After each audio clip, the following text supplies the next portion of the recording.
Hello everyone, my name is Charu and I am from InGrace. So आज हम start करते हैं अपना पहले टॉपिक से which is biological classification. So as you all know this chapter is very important. NEET में इस chapter से कई क्वेश्चंस पूछे जाते हैं हमारे पास.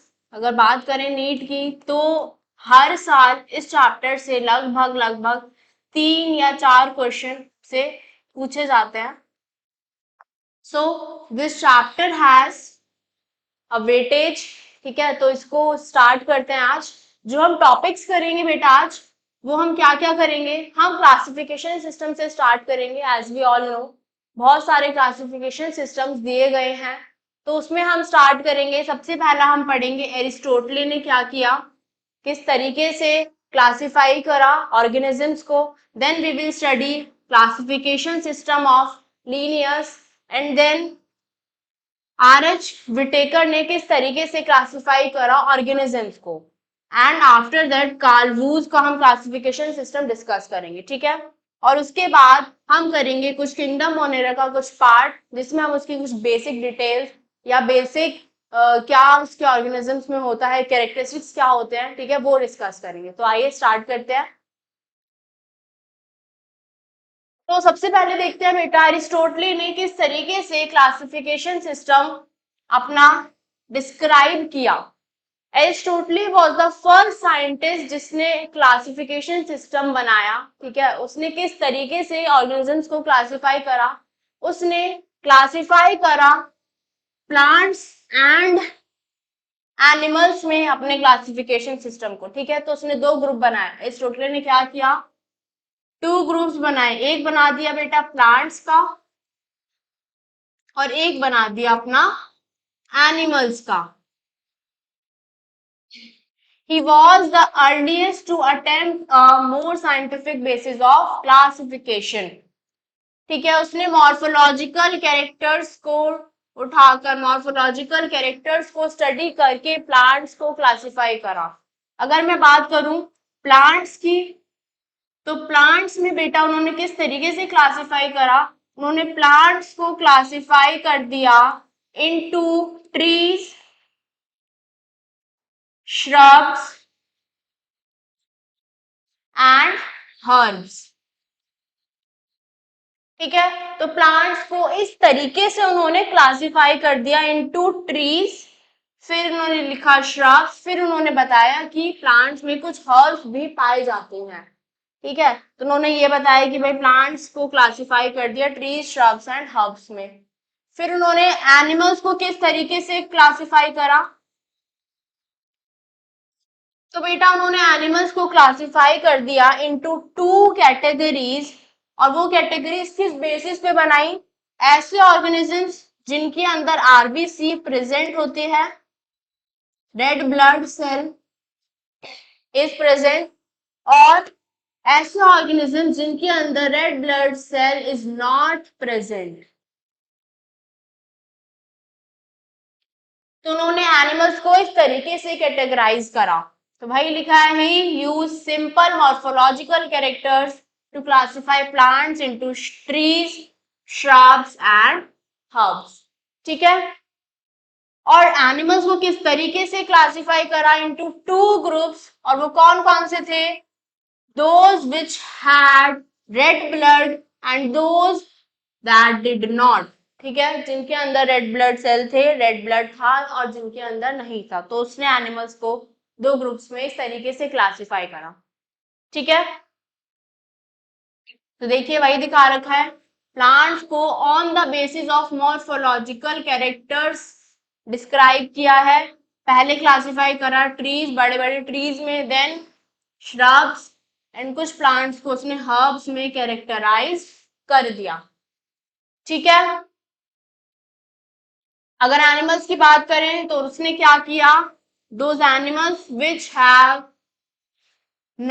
which do not have red blood cell and those organisms which have red blood cell.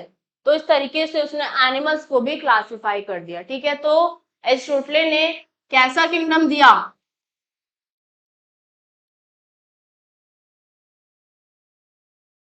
Aristotle gave two kingdom classification.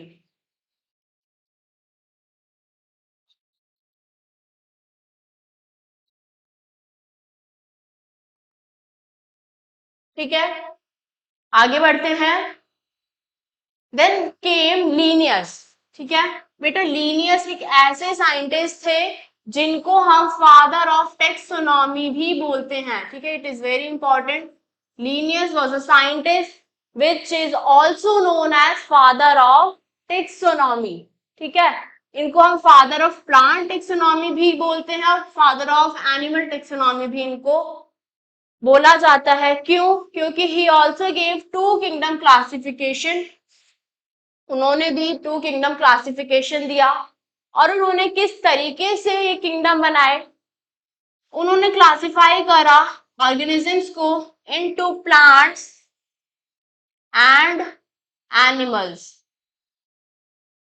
Plants and animals को किस बेसिस पे क्लासिफाई करा? On the basis of cell wall. On the basis of cell wall. Plants में cell wall present होती है और animals में cell wall absent होती है। ठीक है, ये सब हमने पढ़ रखा है। तो he grouped plants and animals into kingdom Plantae and kingdom Animalia on the basis of their cell wall. ठीक है, नेक्स्ट आते हैं।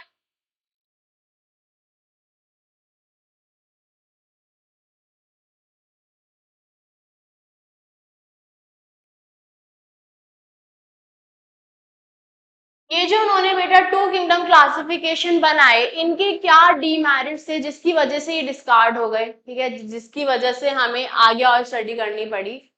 तो ये कुछ डीमेरिट्स हम पढ़ेंगे कि क्या डीमेरिट्स थे इन क्लासिफिकेशन सिस्टम के।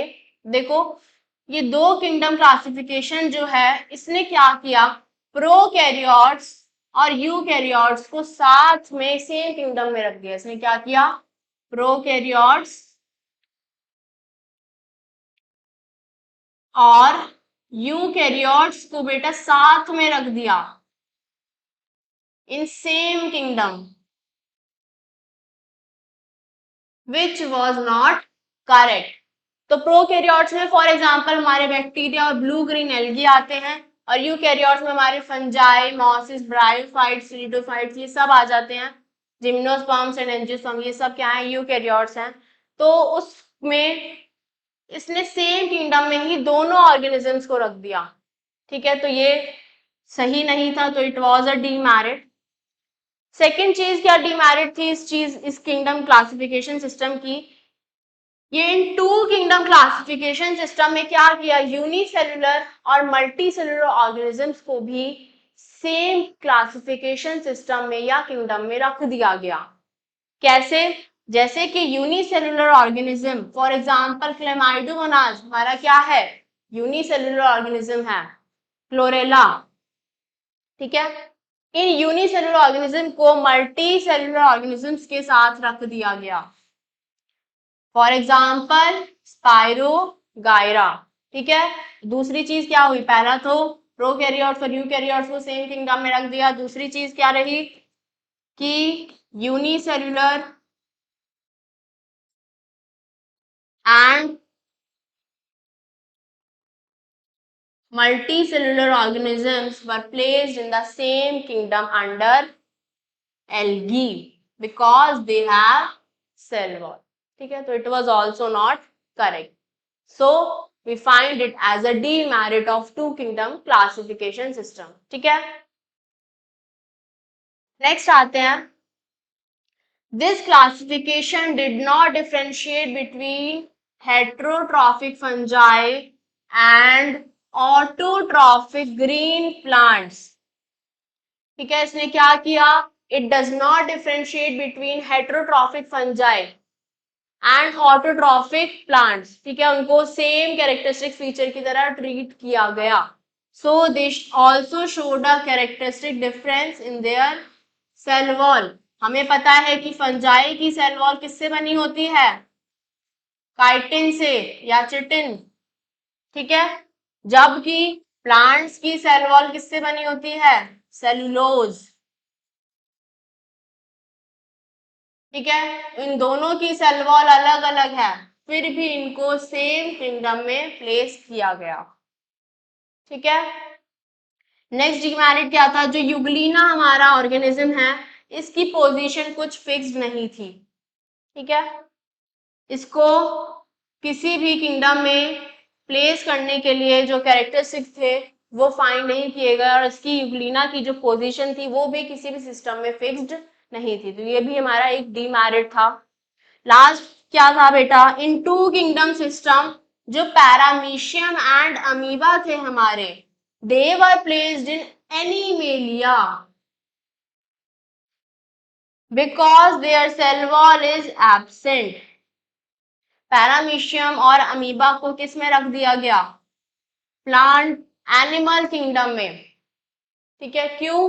क्योंकि उनके पास सेल वॉल नहीं थी, ठीक है। तो बाद में चल के हमें पता चला it was also not correct, तो इसको भी हम डीमेरिट में ही रखते हैं। क्लियर? ये हमारे थे कुछ demerits two kingdom classification system के। पहला, प्रोकैरियोट्स एंड यूकैरियोट्स को सेम किंगडम में रखा गया। Second is unicellular multicellular organisms को सेम जगह पर रखा गया।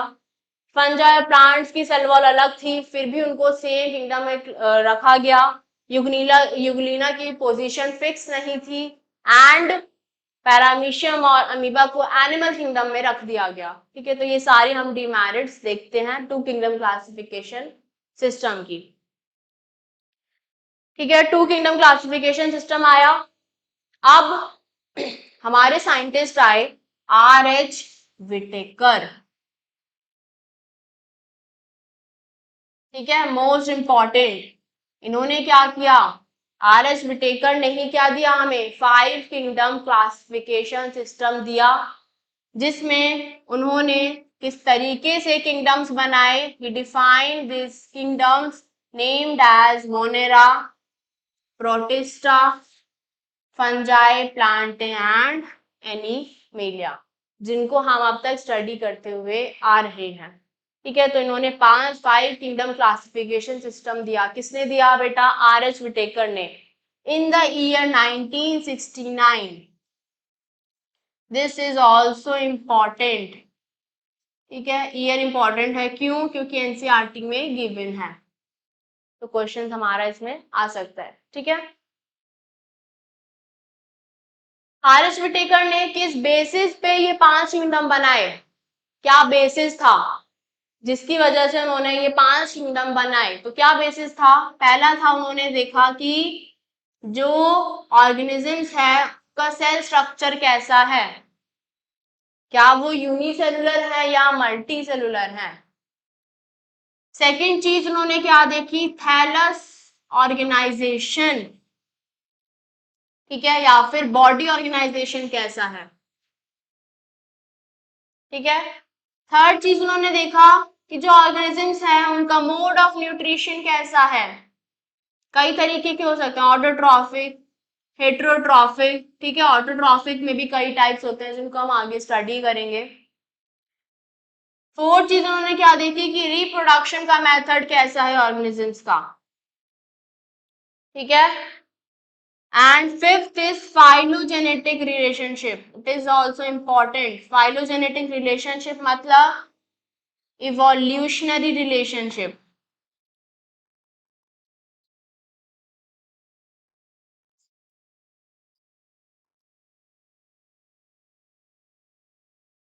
द रिलेशनशिप ऑफ ऑर्गेनिजम्स, ठीक है, बेस्ड ऑन इवोल्यूशन, यही हमारा क्या होता है? Phylogenetic relationship. इसमें हम किस चीज की स्टडी करते हैं?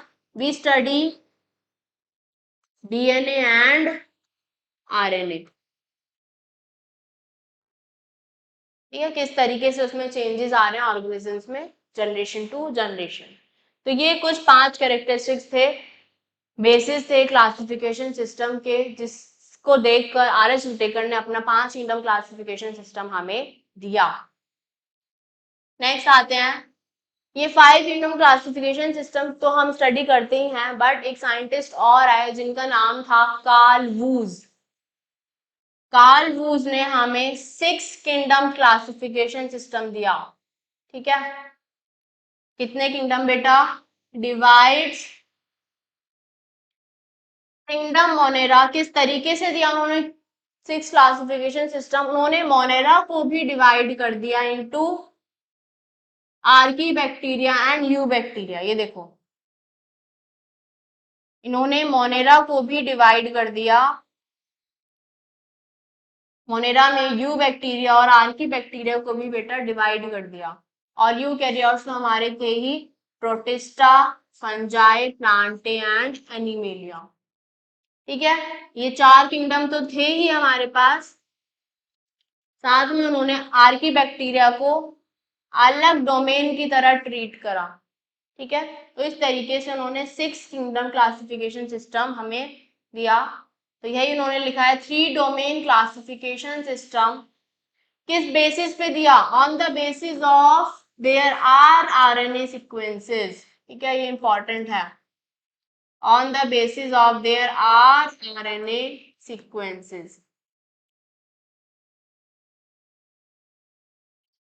In these 3 domains, 6 kingdoms are included. In 3 domains में हमें 6 किंगडम क्लासिफिकेशन सिस्टम उन्होंने दिया और सेपरेट कर दिया किसको? आर्की बैक्टीरिया को उन्होंने अलग सेपरेट रख दिया। ये जो 3 डोमेन सिस्टम था has also been propose that divides the kingdom Monera. उन्होंने किंगडम मोनेरा को डिवाइड कर दिया। ठीक है, इस तरीके से हमें ये 6 किंगडम क्लासिफिकेशन सिस्टम मिला। बट हमें जो स्टडी करना है वो हमें स्टडी करते हैं अब तक 5 किंगडम क्लासिफिकेशन सिस्टम जो हमें RS व्हिटेकर ने दिया है। ठीक है, first kingdom is we have kingdom Monera. Kingdom Monera के अंदर बेटा इनके सोल मेंबर्स क्या हैं? Bacteria are their sole members. Kingdom Monera के अंदर हम स्टडी करेंगे क्या? बैक्टीरिया। एनसीईआरटी कहती है bacteria are the sole members of kingdom Monera. Bacteria obviously तुम्हें पता है हर जगह तुम्हें बैक्टीरिया पाए जाते हैं। ठीक है, तो they are the most abundant micro organisms. Micro organisms हैं। ठीक है, we can not see them with naked eyes, we can observe them only through microscope. Bacteria occur almost everywhere, हर जगह बैक्टीरिया पाए जाते है ना। अगर तुम मुट्ठी भर सॉइल उठा लोगे, हैंडफुल ऑफ सॉइल, उसमें भी हजारों लाखों बैक्टीरिया तुम्हें मिल जाते हैं, है ना। बैक्टीरिया क्या है? एक ऐसी प्रजाति है, ऐसी स्पीशीज है जो सबसे ज्यादा मात्रा में, सबसे ज्यादा अबंडेंट क्वांटिटी में तुम्हें मिलते हैं। तो उन्हीं के बारे में हम स्टडी करेंगे। जो ये बैक्टीरिया हैं वो एक्सट्रीम हैबिटेट्स में सरवाइव कर जाते हैं, जैसे कि हॉट स्प्रिंग हो, गर्म जगह डेजर्ट्स हो, ठीक है, स्नो हो, डीप ओशियंस हो, हर जगह ये लाइफ फॉर्म सरवाइव कर जाती है। Many bacteria can also found as parasites. Parasites क्या होते हैं? किसी और के साथ, किसी और ऑर्गेनिजम्स के साथ रहना। ठीक है, चाहे वो न्यूट्रिशन लेने के लिए, शेल्टर लेने के लिए, फूड लेने के लिए। ठीक है, तो एज पैरासाइट्स भी कई बैक्टीरिया पाए जाते हैं। ठीक है, मोनेरा को स्टडी करने से पहले हम देखते हैं कि मोनेरा की जो सेल स्ट्रक्चर है वो कैसा दिखता है। देखो, सबसे पहले जो तुम्हें दिख रहा है इसकी सबसे आउटर कवरिंग, जिसको हम क्या कहते हैं? ग्लाइकोकैलिक्स। ठीक है, outer covering of bacteria is known as glycocalyx. Glycocalyx के बाद हमें क्या मिलता है बैक्टीरिया में? We found a cell wall. ठीक है, और सेल वॉल के बाद हमें नेक्स्ट मेम्ब्रेन क्या मिलती है? Cell membrane. Glycocalyx, cell wall and cell membrane, ये तीनों मिलकर बेटा जो बनाता है सेल एनवलप। बैक्टीरिया के अंदर glycocalyx, cell wall and cell membrane, ये तीनों चीजें मिलकर एक एनवलप बनाती हैं जिनको हम बोलते हैं cell envelope.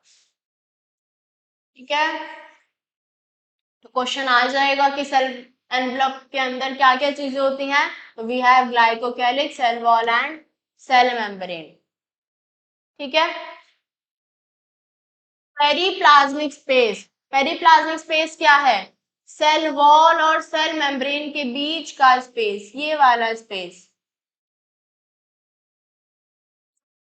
Space between cell wall and cell membrane, उसी स्पेस को हम कहते हैं पेरीप्लाज्मिक स्पेस। ठीक है, अब देखो इसके अंदर तुम्हें ये कुछ स्ट्रक्चर दिख रहे हैं। ठीक है, इनको हम कहते हैं फ्लैजेला या फ्लैजेलम। ये क्या काम करते हैं? बैक्टीरिया को मूवमेंट में काम करते हैं, या फिर कह सकते हो मोटिलिटी में काम करते हैं।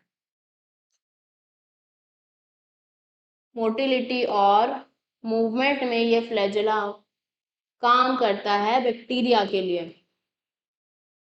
ठीक है, इसी फ्लैजेला के through he they can move. और क्या दिख रहा है हमें? इसके अंदर जो राइबोसोम है वो किस टाइप का मिलता है हमें? 70S। ठीक है, कुछ इंक्लूजन बॉडीज देखी जाती हैं, है ना। जो ये डीएनए है वो कैसा है? सर्कुलर है और डबल स्ट्रैंडेड है। DNA is circular and double stranded. ठीक है, इसके कंप्लीट स्ट्रक्चर को हम आगे भी डिटेल में स्टडी करेंगे। ठीक है, सेल एनवलप कैसे बनता है उसको भी हम आगे इसके बाद डिस्कस करेंगे। अभी हम सिर्फ ओवरव्यू देख रहे हैं कि किस तरीके से जो मोनेरा है या प्रोकैरियोट्स हैं उनका सेल स्ट्रक्चर दिखता है। ये कुछ सेल स्ट्रक्चर की बात करी हमने बैक्टीरियाज की। ठीक है, आगे देखते हैं। जो मैंने अभी बताया कि इनकी सेल वॉल जो है वो किससे बनती है बेटा? प्रोकैरियोट्स की cell wall is made up of peptidoglycan.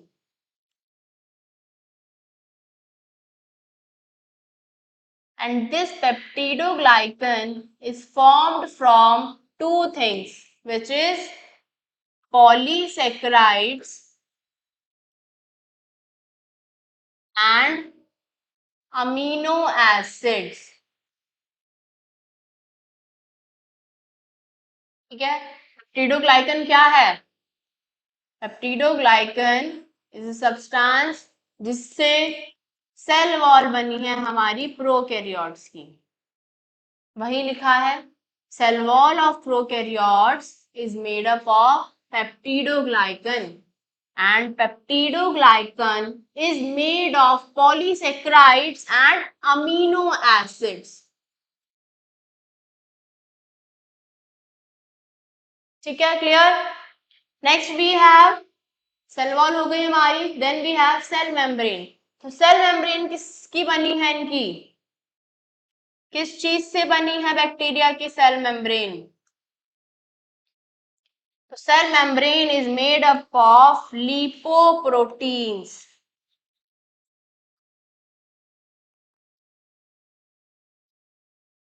Lipids plus protein.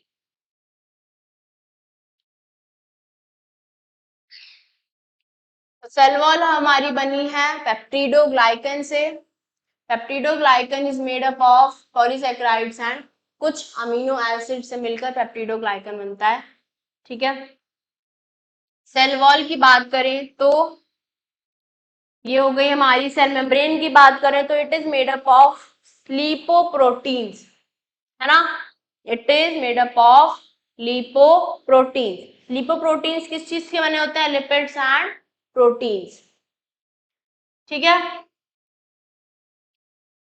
The space between cell wall and cell membrane, जो मैंने बताया, it is known as periplasmic space. Cell wall और सेल मेम्ब्रेन के बीच का स्पेस हमारा पेरीप्लाज्मिक स्पेस कहलाता है। ठीक है। साइटोप्लाज्म में हमने देखा कि साइटोप्लाज्म में जो ये ऑर्गेनेल्स थे, ये कैसे थे? Without membrane. ठीक है, means membrane bound organelles prokaryotes में नहीं पाए जाते। वही लिखा है इसमें कि साइटोप्लाज्म में जो ऑर्गेनेल्स हैं वो कैसे हैं? They lack membrane bound organelles. जो ऑर्गेनेल्स हैं उनकी कोई मेम्ब्रेन नहीं होती। प्रोकैरियोट में जो न्यूक्लियस है वो इनडिस्टिंक्ट होता है। ठीक है, उसको कोई स्ट्रक्चर शेप नहीं होता है। न्यूक्लियर मेम्ब्रेन भी क्या है? एब्सेंट है। Nucleus membrane is also absent. देख रहे हो, कोई मेम्ब्रेन इसमें नहीं होती। It also lakhs nucleolus. ये प्रोकैरियोट्स के कुछ हमारे कैरेक्टरिस्टिक्स हैं जो हमारे बैक्टीरिया में मिलते हैं। इनका जो राइबोसोम्स है वो कैसे टाइप का है? 70S टाइप का राइबोसोम हमें इसमें मिलता है। And what are ribosomes? Ribosomes are protein synthesis site of protein synthesis, protein factory जिन्हें हम कहते हैं। ठीक है, तो ये कुछ कैरेक्टरिस्टिक्स थे हमारे प्रोकैरियोट्स के।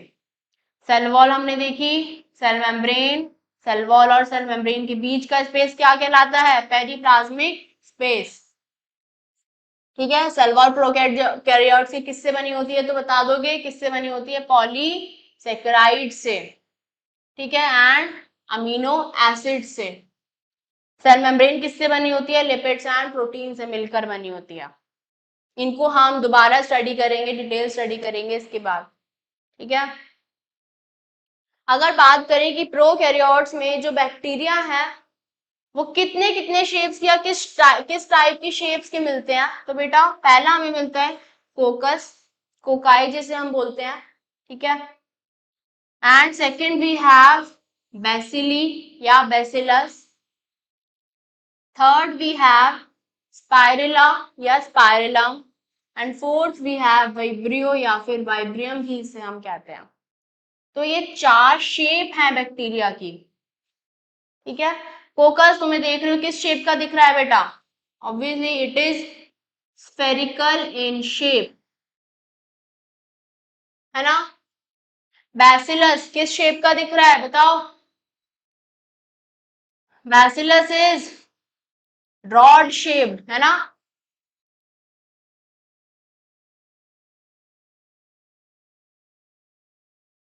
ठीक है, स्पाइरलम, स्पाइरलम किस शेप का दिख रहा है बेटा? स्पाइरला के नाम से देख रहे हैं हम, ये किस शेप का होगा? स्पाइरल शेप्ड का होगा। And fourth we have vibrio which is comma shaped bacteria.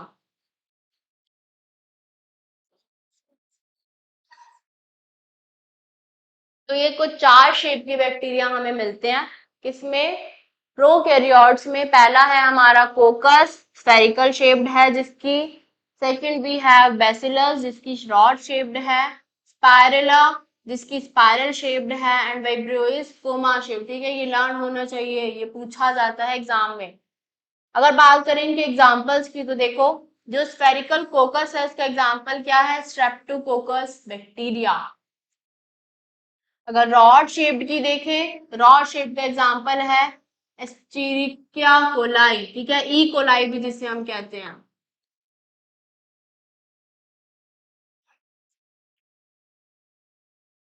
Coma shaped bacteria का एग्जांपल क्या दे रखा है? Vibrio cholerae. ठीक है, and fourth we have spirillum bacteria जिसका एग्जांपल है स्पाइरल। ठीक है, तो ये कुछ एग्जांपल हैं शेप्स के बैक्टीरिया के। आगे बढ़ते हैं, जो हमने पढ़ा उसके कुछ क्वेश्चंस देखते हैं कि क्या क्या क्वेश्चंस पूछे जा सकते हैं एग्जाम में। जो सेल वॉल है प्रोकैरियोट्स की वो किससे बनी होती है? अभी हमने बात करी, जल्दी बताओ। सेल वॉल हमारी प्रोकैरियोट्स की किससे बनी होती है? तो अभी हमने देखा सेलुलोज की नहीं होती, काइटिन की नहीं होती, लिग्निन की भी नहीं होती, तो किसकी होती है? पेप्टिडोग्लाइकन। पेप्टिडोग्लाइकन भी किससे मिलकर बना होता है? Polysaccharides and amino acids. अगर मैं पूछूं सेल वॉल की बात हो गई, सेल मेम्ब्रेन किसकी बनी होती है?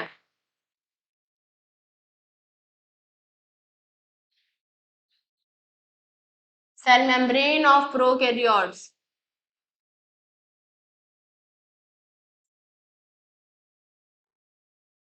किससे बनी होती है? जल्दी बताओ।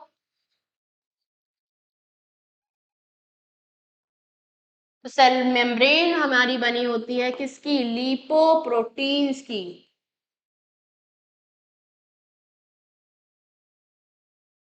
ठीक है, lipids plus protein.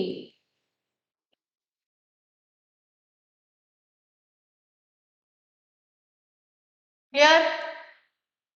Next we have another question, which of the following structure is associated with motility in bacteria?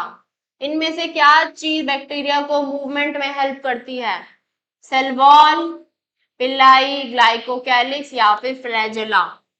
Very easy question, flagella helps in the motility और मूवमेंट इन बैक्टीरिया। ठीक है, नेक्स्ट आते हैं, how many kingdoms one included in domain Eukarya या फिर eukaryotes? Eukaryotes में कितने kingdom included होते हैं? 2, 1, 4 और 6? The answer is 4। 4 किंगडम होते हैं यूकेरियोट्स में। कौन कौन से? Protista, Fungi, Plantae and Animalia. Prokaryotes में क्या होता है बेटा? In prokaryotes we have kingdom Monera, जिसके बारे में हमने अभी स्टडी करी। ठीक है, who divided the life forms or organisms into 3 groups on the basis of rRNA sequence? इनमें से कौन से ऐसे साइंटिस्ट थे जिन्होंने ऑर्गेनिजम्स को क्लासिफाई करा on the basis of there rRNA sequence? RRNA sequence की बेसिस पे कौन से साइंटिस्ट ने ऑर्गेनिजम्स को क्लासिफाई किया था? देखो ये भी हमने पढ़ा था। लीनियस नहीं, लीनियस ने नहीं किया था। एरिस्टोटले जी नहीं। हैकल हमने स्टडी नहीं करी है। ठीक है, तो बचा क्या? Karl whose. कार्ल वूज ने क्या किया था? आरआरएनए सीक्वेंस के बेसिस पर ही ऑर्गेनिजम्स को क्लासिफाई किया था। क्लियर? तो बेटा यहां तक हमने बात करी, हमने कुछ क्लासिफिकेशन सिस्टम्स की, ठीक है, और किंगडम मोनेरा के कुछ कैरेक्टरिस्टिक्स की और उनके शेप्स की। ठीक है, तो आज हम इतना ही करते हैं। नेक्स्ट क्लास में हम किंगडम मोनेरा को आगे कंटिन्यू करेंगे। ठीक है, तो तब तक के लिए पढ़ते रहिए and take care. Good bye.